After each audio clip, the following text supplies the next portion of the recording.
সম্প্রতি প্রবাসী কল্যাণ এবং বিদেশি কর্মসংস্থান বিষয়ক মন্ত্রণালয়ের মাননীয় মন্ত্রী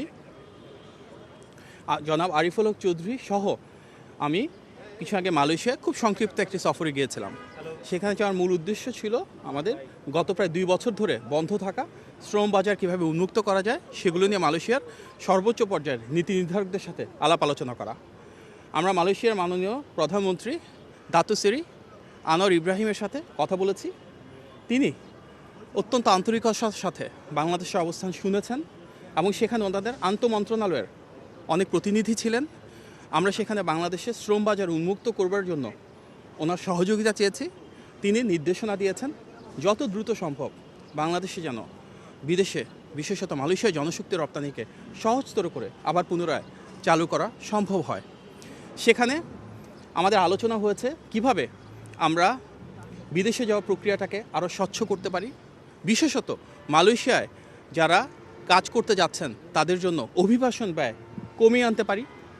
ওনাদের একটি বিশেষ পরিকল্পনা রয়েছে টেকনোলজি নির্ভর এবং আর্টিফিশিয়াল ইন্টেলিজেন্সের ব্যবহারের মাধ্যমে নতুন প্ল্যাটফর্ম তৈরি করা, যার মাধ্যমে ওনারা শুধু বাংলাদেশ না বিশ্বের প্রতিটি দেশ থেকে শ্রমিক নিয়ে যাবেন তাদের দেশে।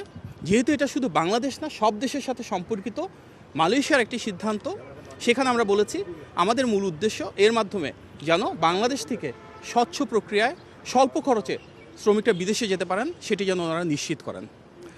মালয়েশিয়ার মাননীয় প্রধানমন্ত্রীর নির্দেশনায় এবং আমাদের বাংলাদেশের মাননীয় প্রধানমন্ত্রী গণমানুষের নেতা জনাব তারেক রহমানের অনুমতিক্রমে প্রথমবারের মতন বাংলাদেশ এবং মালয়েশিয়ার দ্বিপাক্ষিক একটি যৌথ বিবৃতি আপনারা নিশ্চয়ই দেখেছেন যা ইতিমধ্যে প্রকাশিত হয়েছে। সেখানে বাংলাদেশের অবস্থান থেকে আমাদের যা বক্তব্য সেগুলো যেন প্রতিফলিত হয়েছে, মালয়েশিয়ার অবস্থান উঠে এসেছে। তবে এই যৌথ বিবৃতি আমাদের জন্য একটা বড় ব্রেক থ্রু, যেখানে স্বচ্ছ প্রক্রিয়ায় কীভাবে অভিবাসন ব্যয় কমিয়ে আনা যায় সেক্ষেত্রে দুই দেশের সহযোগিতা এবং পারস্পরিক সিদ্ধান্তের প্রতিফলন ঘটেছে।